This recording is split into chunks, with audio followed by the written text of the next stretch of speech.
Yo, what is going on, guys? Welcome back to the Boxer Baddies Garage. We are about to embark on the first build journey inside the brand new painted shop and the new shop to begin with. Anyways, guys, we are getting ready to work on Julian's FA20. We're gonna get it up on the lift. We're gonna try and figure out where this oil leak is coming from. So let's do it.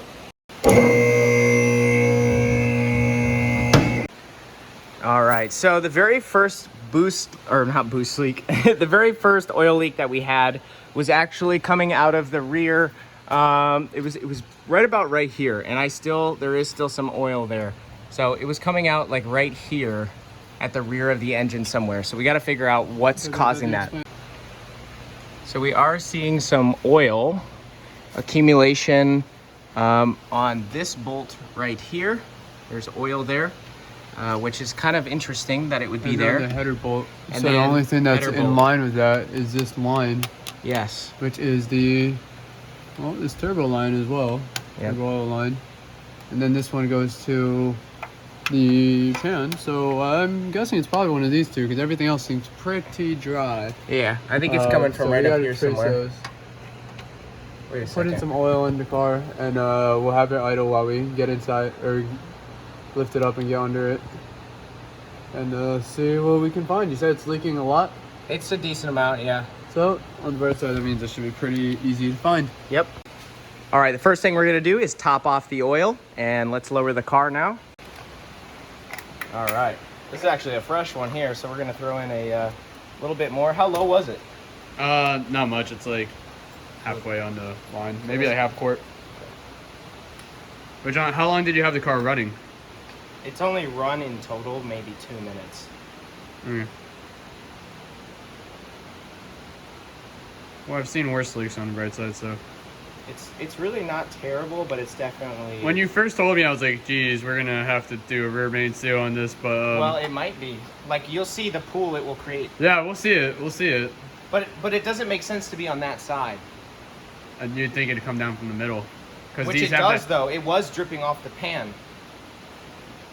Yeah, but so on how would it get on the header bolt? That's what I'm saying. So, but then also how would it go all the way over? We'll figure it out. Anyways, okay, we should be good on oil now. And we can, we'll charge this battery up or we'll get another one in here that's charged and we'll try cranking it over. Okay, so now we have the battery charging with the battery charger. That way this car will turn on. We're not expecting it to run correctly. We don't have an intercooler on it. What's weird about what's happening right now is the car runs without an intercooler, but it does not run with an intercooler. So there's something odd about that, but regardless of how it's running, we want to find this oil leak. So we're just going to crank it over a little bit and find the leak, and then we'll go from there. All right, what's up? So you said the leak is coming from the back on the passenger side? Yes. And worst case scenario would remain sealed. We still have to see. We haven't had the car turn on, but I have had this before, and it looks like you might be having the same thing. You see those two copper O-rings on both of those? Oh, that is on the auxiliary scavenger. Mm-hmm. And look at how wet it is right there. And then this one has a pull around the bottom one. So those might just not be tight enough. Yeah, they may not be tight enough. But we'll know for sure once we turn on the car, and on the bright side, that's an easy place to see if it is. Yeah, I'm just not sure it would be. But because you have oil on that bolt right next to it. Oh yeah. So it's in the right spot, and that would drop right on that subframe bolt that we had, and it'd be right in the right place to drop on that header bolt.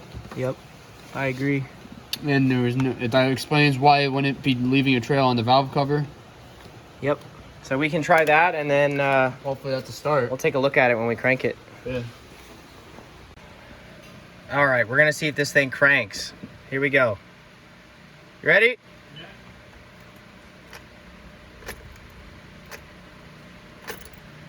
Huh.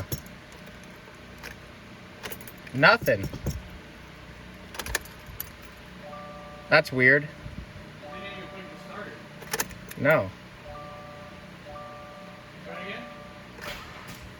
Battery. No, it just doesn't have enough. Not enough juice. Needs a charge. Yeah, now we're down to 8.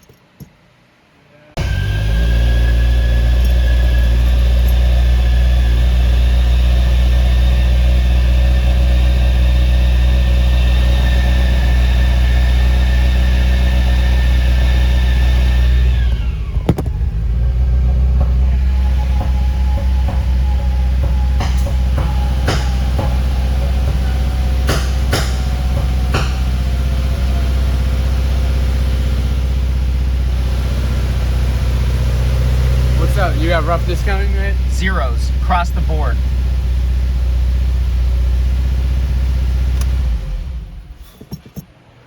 Did you let the O2s warm up? Yeah, I think we were starting to warm up. We can do it again. Ready? Were we leaking? I didn't see anything. That's the thing. Look under the car. Yeah. I didn't see it. Okay. Battery's dead. I didn't want it to keep running if something was up. We got to figure out why it keeps misfiring like that.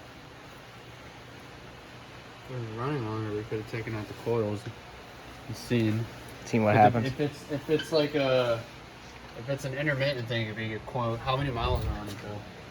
On this engine? Yeah. Well, 0. I mean, on the car itself. 49,000. Yeah, coil.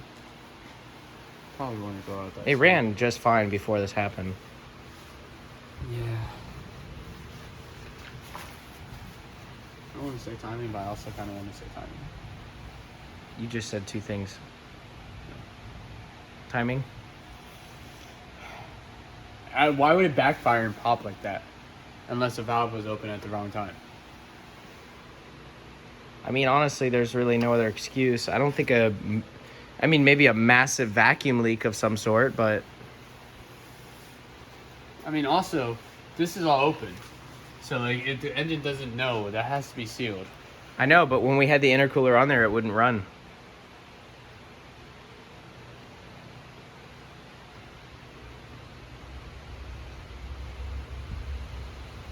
It's also blowing quite a bit of smoke. Yeah, but that's like, it's a break-in stuff. Yeah, it smells like stuff. It smells like break-in. Yeah. It's probably just because it's brand new. But it runs. But the roughness was 0. I feel like the next step would be let's let the O2s heat up. Next day it's here once it's charged. Because it ran on all 4s. There was 0 roughness. It was pushing all 4s. Here's the plan. We'll let it charge. Next time it runs, we'll find that leak.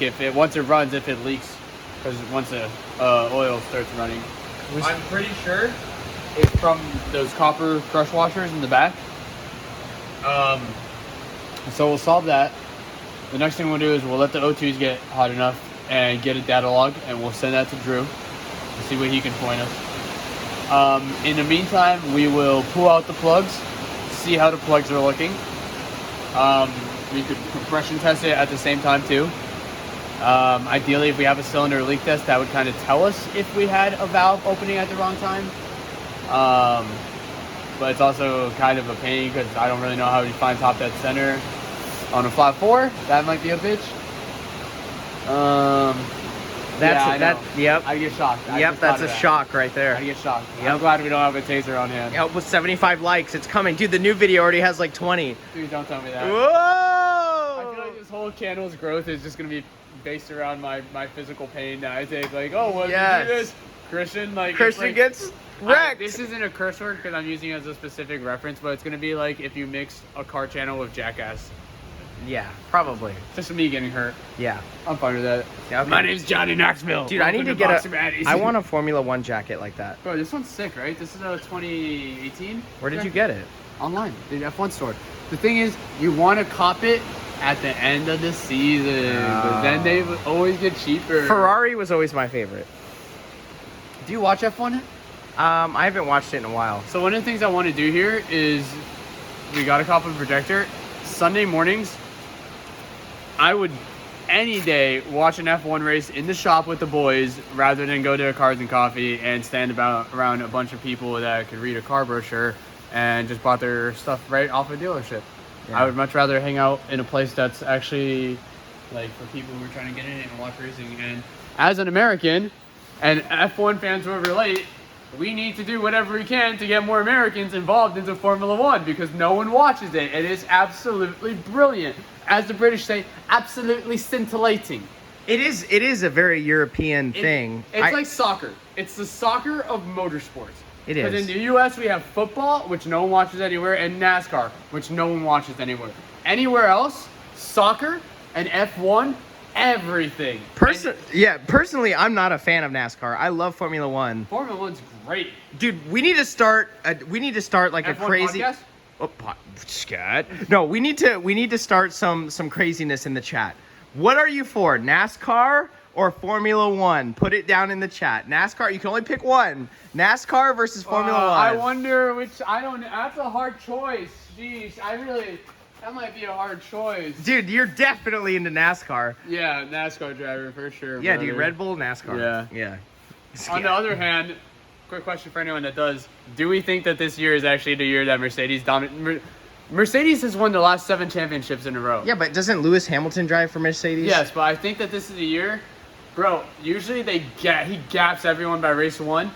We have to watch. I have F1 TV. You and me have to sit down and watch the Bahrain Grand Prix. It was absolutely. But you're incredible. all about Verstappen and Red Bull, right? Yeah, I mean that's my team. I grew up watching Nitro Circus.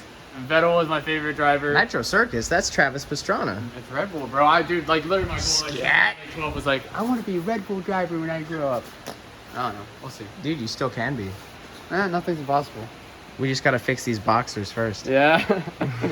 We can get it done. For Yep. sure.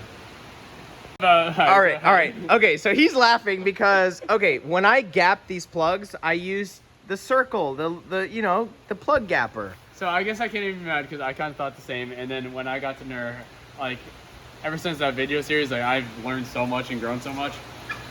Use a feeler gauge, bro.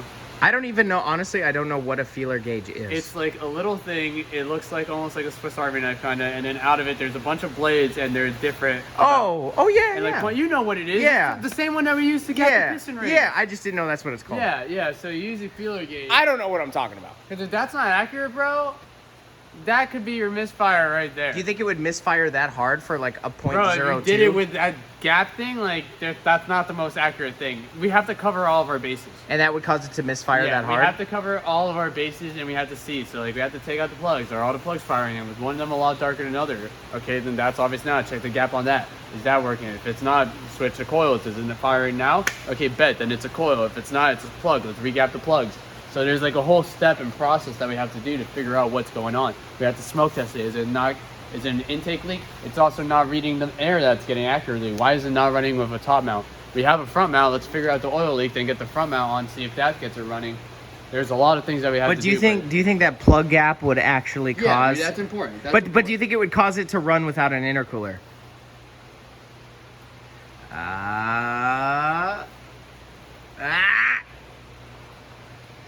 Anyways, guys, what I'm talking about is this car runs perfectly. I mean, okay, not fine. It runs without me having to give it anything, like any gas or anything. It runs without an intercooler, but it does not run when we use a top mount intercooler. I don't know if that plugs aren't involved in that. I mean, would the intercooler make the airflow so cold that a hotter air charge would actually be easier for it to ignite, which is the exact opposite that we want, because usually hotter air charge would mean premature detonation, but if we have colder air charge, then it makes it harder to detonate, which is actually would contribute to the spark gap. Also, it doesn't know how much air it's getting, so therefore it's going back and forth on the O2s, and it's not actually knowing what it's doing. It's guessing, because what's going through the mass airflow sensor is entirely different than what's going through the engine. So that has to be working right. We had to check off these systems. Like if we go around solving for symptoms instead of solving for the problem and one at a time checking them out, we're not going to come up to an actual conclusion.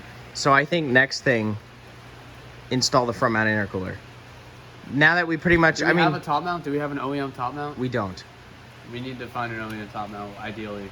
Well, we had an OEM top mount on this and it wouldn't run. You said you have a base map that will for sure work on a front mount? I also have a for sure base map that will work on a, front mount. And yeah, we'll do that once we can get it running and confirm that the oil leak is that bung on the passenger side. Scavenger pump. If we can confirm that, then because that's priorities, let's fix that first. Then we'll do the top mount, get the tune for that. Before that, actually, well, I mean, how we'll get the data log for Drew. I don't know how valuable it'd be seeing how all the stuff around it isn't really working right. I think we should try all the other things first and then get a data log if we can't figure it out. We can't even smoke check it right now because there's no intercooler. Like that's the thing. Like we need An intercooler. So we should do, okay, we'll do a couple more tests with it, check the plugs. Plugs are good. Then we will do the intercooler. Intercooler's good. That's working, and it's still idling weird. Then we do a log, More send than it to the Drew. idling weird, it's the backfire and popping. That's what I mean by idling weird. It's misfiring. Like, is it shooting a bunch of fuel in it because it's not burning how it should since the mass airflows? I mean, there is, it's I just mean, look, shooting we're a bunch of surrounded fuel? by, it's hard to see on the camera, but there's smoke everywhere. It's It's a light backfiring. haze, yeah. It's not running clean. Because what would cause that much backfire, right? If it's either running hella rich, or if the timing's off. Which it smells like fuel. It smells rich. And it'd be running rich if it was guessing where it's at because it's not correlating with the mass airflow. So like you could be causing you might be trying to solve one problem that's being caused by another thing, that if you solve this one first, it'll kind of solve both of those, so then we can have a better path to follow to Which solve means the overall problem. we just need the front mount intercooler on first. That's if you have one the base variable. map for it, then yes, we Yes, should do so that's one variable that we need to just then once we eliminate. have the front mount and we have a sealed system, then we can smoke test it and see, okay, is one of your other vacuum lines contributing to this? Yes, and then that way we can just start eliminating variables. So first, plug gap. We could do actually, we probably should do front mount intercooler first since we have a map for it. Then plug gap, and then data log. You should compression test it too if we're in there. We I don't should. know how hard it is on the flat fours. It's not bad. On the back cylinders, It's not bad.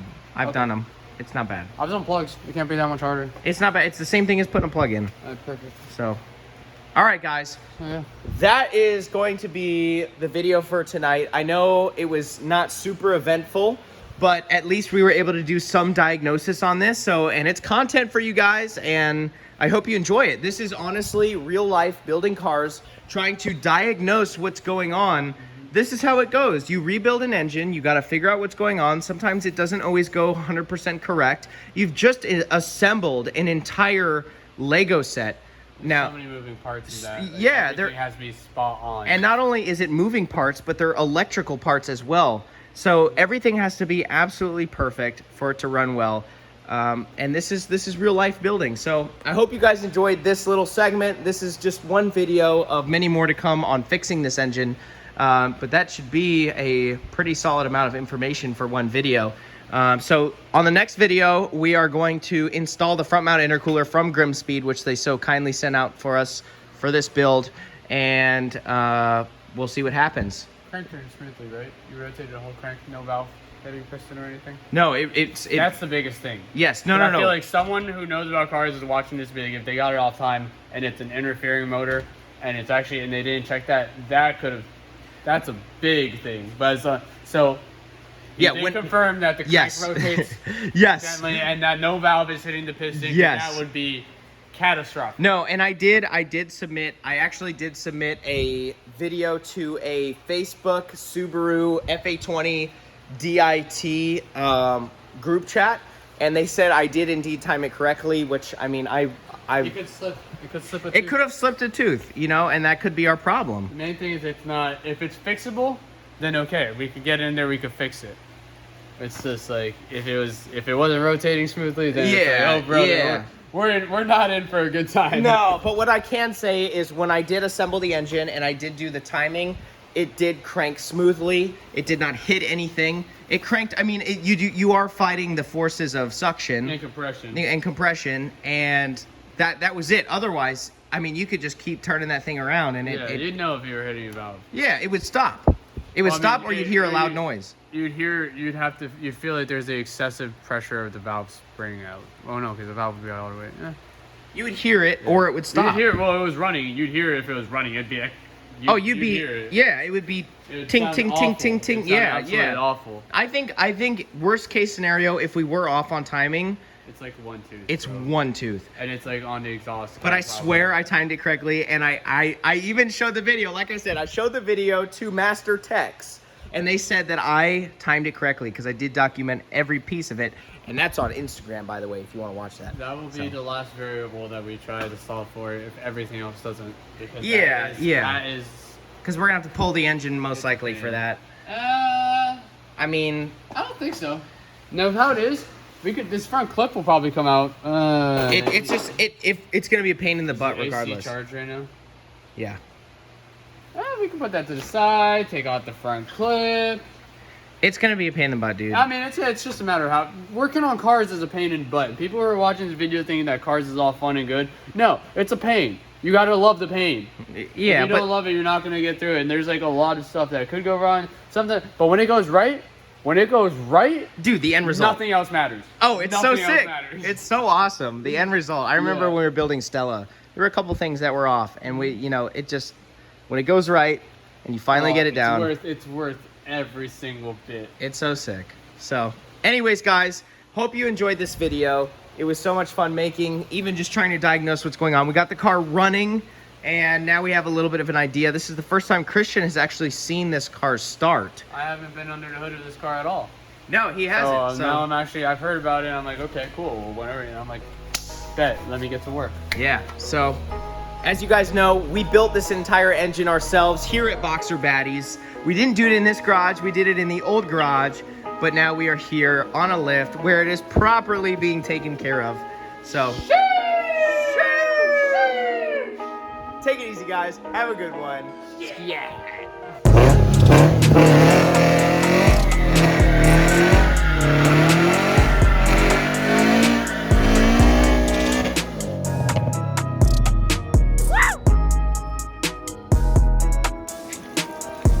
Got?